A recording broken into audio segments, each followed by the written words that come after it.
OC প্রদীপ একটা সময় division sell নিয়ে ছিল, আপনারা জানেন কিনা। ডিভিশন সেল হলো বিআইপি সেল, এবং 5th অগাস্টের পরবর্তী সময়ে সে জেলখানা থেকে বেরো হয়েছিল।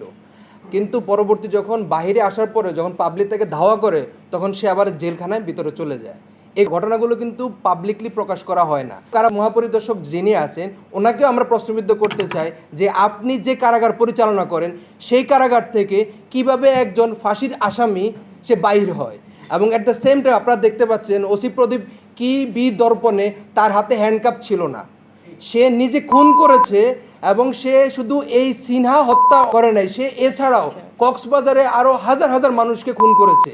সে তার স্ত্রী কয়েকশো কোটি টাকার মালিক, সেই সম্পদগুলো কেন বাজেয়াপ্ত করা হচ্ছে না? দুর্নীতি দমন কমিশন থেকে তাদের ব্যাপারে কোনো ধরনের উদ্যোগ গ্রহণ করা হচ্ছে না। ওসি প্রদীপকে যাতে কেউ রক্ষা করার জন্য কোনো ইন্টারনাল ফোর্স বা এক্সটার্নাল ফোর্স কাজ করছে কিনা সেজন্য আমরা আমাদের বর্তমান মাননীয় প্রধানমন্ত্রী, স্বরাষ্ট্রমন্ত্রী এবং একই সাথে আমাদের গোয়েন্দা বাহিনীর প্রধান ডিজিএফআই, এএসইউ কমান্ড্যান্ট এবং অ্যাট দ্য সেম টাইম আমাদের প্রতিরক্ষা উপদেষ্টার নিকটে আমরা বিনীতভাবে অনুরোধ জানাচ্ছি যে এই বিষয়গুলো কাদের ইন্ধন হচ্ছে, আপনারা সেজন্য যথাযথ ব্যবস্থা গ্রহণ করুন।